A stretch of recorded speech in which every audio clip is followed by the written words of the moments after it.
Hello, good morning. Welcome to சுட்டி vlogs. So இன்றைக்கி நம்ம விலாகில் வந்து பார்த்திங்கன்னா சிம்பிளான லஞ்ச் பாக்ஸ் ரெசிபீஸ் தான் வந்து பார்க்க போகிறோம். தக்காளி சாதம், உருளைக்கிழங்கு வறுவல் ரெகுலரான ரெசிபி தான். ஆனால் ரொம்ப சிம்பிள் மெத்தட்.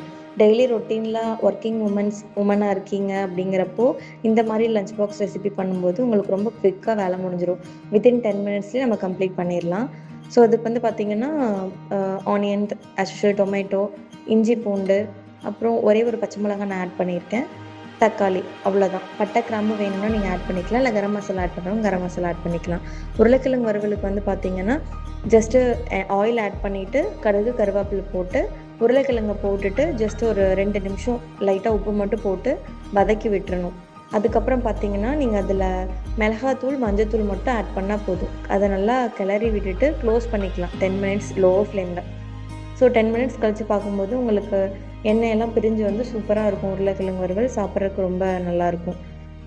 தென் தக்காளி சாதத்துக்கு வந்து பார்த்திங்கன்னா இஞ்சி பூண்டு பேஸ்ட் எடுக்காமல், ஏன்னா இது நம்ம சாதம் வடிச்சுட்டு அதுக்கப்புறமா தாளிக்கிறோம் இல்லையா, அதனால பேஸ்ட்டை விட இஞ்சி பூண்டு நீங்கள் தட்டி போடும்போது நல்ல மனமாக அதோடய ஃப்ளேவர் ரொம்ப நல்லாயிருக்கும். ஸோ அந்த மாதிரி நீங்கள் ட்ரை பண்ணி பாருங்கள்.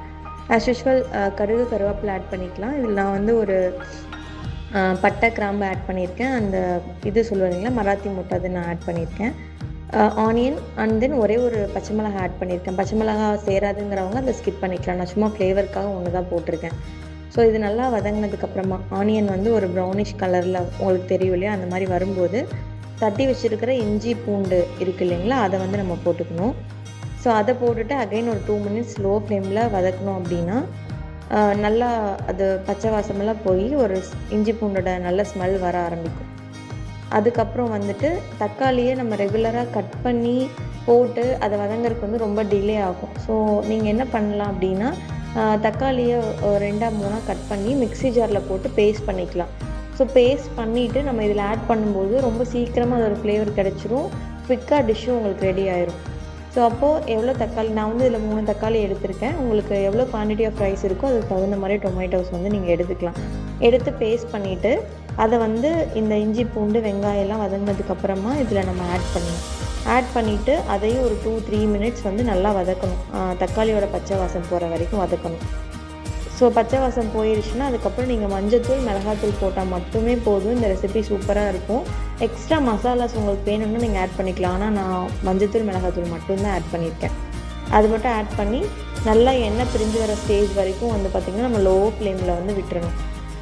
விட்டுட்டு எண்ணெய் பிரிஞ்சு வந்ததுக்கப்புறமா அதில் சாப்பாடை கிளறி எடுத்துட்டோம் அப்படின்னா தக்காளி சாதம் சூப்பராக ரெடி ஆயிடும். இது வந்து அரோமா பார்த்திங்கன்னா ஜென்ரலாக நம்ம ஒரு குஸ்கா பண்ணுவோம் இல்லையா, குஸ்காவோ புலாவ் பண்ணுவோம்ல, சேம் அந்த மாதிரி தான் இருக்கும். ஏன்னா நம்ம பட்டை கிராம்பு இஞ்சி பூண்டெல்லாம் தட்டி போட்டு யூஸ் பண்ணுறதுனால உங்களுக்கு பிரியாணி டேஸ்ட்லேயே இருக்கும். ரொம்ப நல்லாயிருக்கும் இந்த தக்காளி சாதம். கண்டிப்பாக இந்த ரெசிபி ட்ரை பண்ணி பாருங்கள். ஏன் இவ்வளோ நாளாக எந்த வீடியோஸுமே வரலன்னு சொல்லி நீங்கள் பார்க்கலாம். என்னுடைய மொபைல் இஷ்யூ ஆனதால மொபைல் சேஞ்ச் பண்ணிட்டேன். மெயில் ஐடி அதில் இருந்ததுனால அதை லாகின் பண்ணி ரெக்கவர் பண்ணுறதுக்கு ரொம்ப டைம் ஆயிடுச்சு. அதனால தான் இத்தனை நாளாக எந்த வ்ளாக்ஸுமே போட முடியல. இப்போ நான் ஸ்டார்ட் பண்ணிட்டேன். இனிமேல் ரெகுலராக அட்லீஸ்ட் வீக்லி 2-3 வீடியோஸோ ஷார்ட்ஸோ அது நான் அப்டேட் பண்ணிடுவேன். ரெகுலர் ரொட்டீன் குக்கிங்ஸ் எதுவாக இருந்தாலுமே கண்டிப்பாக நீங்கள் பாருங்கள், என்ஜாய் பண்ணுங்கள். உங்களுக்கு ஏதாவது டிஷ்ஷஸ் வேணும், இல்லை வேறு ஏதாவது ரெசிபி வந்து பார்க்கணுன்னாலும் எனக்கு கமெண்ட் பண்ணுங்கள். கண்டிப்பாக நான் உங்களுக்கு அதை வந்து செஞ்சு காட்டுறேன் வ்ளாகில்.